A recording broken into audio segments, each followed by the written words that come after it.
নমস্কার, কলকাতা টিভি ডিজিটালে আপনাদের স্বাগত। আমি ইন্দ্রাণী রয়েছি আপনাদের সঙ্গে। শুরু করছি অনুষ্ঠান ঘোষালনামা। আমার সঙ্গে রয়েছেন আমাদের মুখ্য রাজনৈতিক বিশ্লেষক জয়ন্ত ঘোষাল। এবারের যে বিষয়টা নিয়ে আলোচনা করব তা হচ্ছে বিজেপি রাজ্য সভাপতি এবং সর্বভারতীয় সভাপতি বাছাইয়ের ক্ষেত্রে এতটা দেরি হচ্ছে কেন? আমরা বাংলার ক্ষেত্রেও দেখেছি অনেকটাই দেরি হয়েছে, তারপরে শ্রমিক ভট্টাচার্যকে সেখানে বিজেপি রাজ্য সভাপতি হিসেবে বেছে নেওয়া হয়েছে। তবে এখনো পর্যন্ত যেটা দেখা যাচ্ছে, গুজরাট, কর্ণাটক, ত্রিপুরা এবং উত্তরপ্রদেশ, এই 4 রাজ্যে কিন্তু এখনো পর্যন্ত বিজেপির রাজ্য সভাপতি নির্বাচিত হয়নি এবং মনে করা হচ্ছে এই রাজ্য সভাপতি নির্বাচনের পরেই সর্বভারতীয় বিজেপির সভাপতি নির্বাচিত করা হবে। তাহলে এই দেরির পেছনে কারণ কি রয়েছে? এতটা যে সময় নেওয়া হচ্ছে, কি কারণ? কোনো কি দ্বন্দ্ব রয়েছে, নাকি এখনো পর্যন্ত তারা অপেক্ষা করছেন বিজেপি নেতৃত্ব অন্য কিছুর জন্য? আমি বিষয়টা জয়ন্তদার কাছ থেকে জানতে চাইবো। ইন্দ্রাণী, আমি তোমার সঙ্গে সম্পূর্ণ একমত। একটা গোলমাল হচ্ছে। এই গোলমালটা হচ্ছে যে বিজেপি এবং আরএসএস, এটা দেখো, নরেন্দ্র মোদী 2014 সালে যখন ক্ষমতায় এসেছিলেন, নরেন্দ্র মোদীকে ক্ষমতায় সিংহাসনে আসীন হতে সব থেকে বড় শক্তি কাজ করেছিল, সেটা কিন্তু আরএসএস তথা সংঘ পরিবার। আমি নরেন্দ্র মোদীর প্রধানমন্ত্রী তো 2014 ভোটের পর হলেন। ভোটের আগে আমার এখনো মনে আছে, গোয়াতে যখন ওনার নাম ঘোষণা হলো, তখন আরএসএস যদি সাপোর্ট না করতো, তখন সুষমা স্বরাজ ছিল, রাজনাথ সিং ছিল, নীতিন গাডকারি ছিল, অরুণ জেটলি না হয় নরেন্দ্র মোদীকে সমর্থন করেছিল, অনেক রকমের ঝামেলা ছিল। কিন্তু তা সত্ত্বেও নরেন্দ্র মোদী তো বল্লে বল্লে জিতে গেলেন। কি করে হলো? সেটা সম্ভব হয়েছিল মোহন ভাগবতের সংঘ পরিবারের ফুল সাপোর্ট ছিল। এবং আমি মোহন ভাগবতের সাথে 2 বার দেখা করেছিলাম জাস্ট বোঝার জন্য। উনি বলেছিলেন যে এই মুহূর্তে আর অন্য কোনো অপশন নেই, গোটা দেশ চাইছে হিন্দু হৃদয় সম্রাট। আজকে কিন্তু দলের মধ্যে নরেন্দ্র মোদীকে চ্যালেঞ্জ করার কোনো অথরিটি নেই। অমিত শাহ নাম্বার 2, কিন্তু নাম্বার 2 আর নাম্বার 1 এর সম্পর্ক আমরা জানি। এটা তো একটা মাস্টার এবং শিষ্য, গুরু শিষ্যের সম্বন্ধ। কিন্তু যদি নরেন্দ্র মোদীকে কেউ বাধা দিতে পারে, এটা দেখো, নরেন্দ্র মোদী 2014 সালে যখন ক্ষমতায় এসেছিলেন, নরেন্দ্র মোদীকে ক্ষমতায় সিংহাসনে আসীন হতে সব থেকে বড় শক্তি কাজ করেছিল, সেটা কিন্তু আরএসএস তথা সংঘ পরিবার।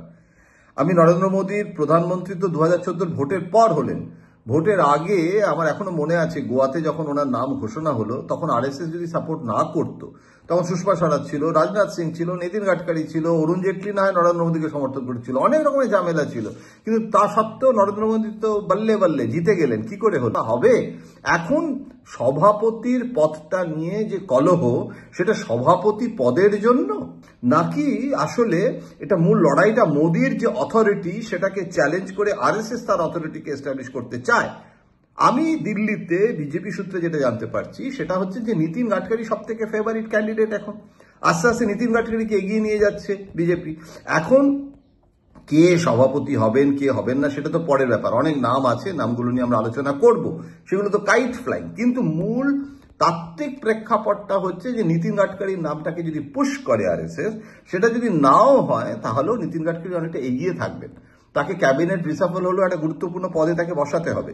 নীতিন গাডকারি আগামী দিনে নীতিন গাডকারিকে ফেস, একটা অবয়ব, এই আবার কিন্তু মারাঠি ব্রাহ্মণ, যেটা আরএসএস এর হেজেমনি বলা যেতে পারে। সুতরাং সেই খেলাটা শুরু হয়ে গেছে। এখন সেই কারণে এইবারে নাড্ডাকে সরিয়ে, নাড্ডাকে কি করা হবে না করা হবে সেটা পরের কথা, কিন্তু নাড্ডা চ্যালেঞ্জার নন। কিন্তু এই যে ত্রিপুরা, তারপরে যে রাজ্যগুলোতে, উত্তরপ্রদেশে বা গুরুত্বপূর্ণ 4টে রাজ্য রয়েছে, কর্ণাটকও বোধ আছে, এই রাজ্যগুলোতে সভাপতির পদটা ঠিক হয়ে গেলেই সভাপতি পদের প্রক্রিয়া শুরু হয়ে যাবে। শুধু সভাপতি পদের প্রক্রিয়া যখন শুরু করে দিচ্ছে বিজেপি, সংসদের অধিবেশনের মেয়াদটা বাড়িয়ে দিয়েছে, এখন সেই কারণে আমরা যেটা 15ই আগস্টের আগে সবসময় সংসদের অধিবেশন শেষ হয়ে যায়, এবারে সেটাকে 15ই আগস্টে 2 দিন ছুটি দিয়ে, শনি রোববারে একটা ছুটি আছে, সেসব করে 22 তারিখ আরো 1 সপ্তাহ বাড়িয়ে দেওয়া হচ্ছে। এটাতে হয় কি, সংসদে যখন চলে, তখন শুধু সংসদের কার্যকলাপ নয়, এটা সাধারণ মানুষ দূর থেকে বুঝতে পারেন না, আমরা কাজ করেছি ওখানে তাই জানি। ওই সময় সব সাংসদরা যখন এখানে আসে, তখন একটা বিরাট মোবিলাইজেশন হয়, সকলের সাথে সকলের দেখা হয়, একটা ইন্টারাকশন হয়। জনসংযোগ ছাড়া রাজনীতিতে আর আছেটা কি? সুতরাং এই প্রেক্ষাপটে এখন বুঝতে হবে যে বিজেপি সভাপতির কাজটাও কিন্তু শুরু হয়ে গেছে, এবং আরএসএস আর বিজেপির মধ্যে এই পদ নিয়ে গোলমাল আছে বলেই এত সময় লাগছে। আজকে আমাদের ঘোষালনামা অনুষ্ঠানে যে আলোচনা চলছিল তা এখানেই শেষ করছি। আপনারা জয়ন্তদার বিশ্লেষণ শুনছিলেন এবং অবশ্যই বিস্তারিত জানার জন্য আপনাদের এই অনুষ্ঠান ঘোষালনামার দিকে নজর রাখতে হবে। পরবর্তী আপডেট আপনাদের জানাবো, অনেক বিষয় নিয়ে আলোচনা করব। তবে আজ এখানেই শেষ করছি। দেখতে থাকুন কলকাতা টিভি এবং কলকাতা টিভি ডিজিটাল, রাত দিন 7 দিন।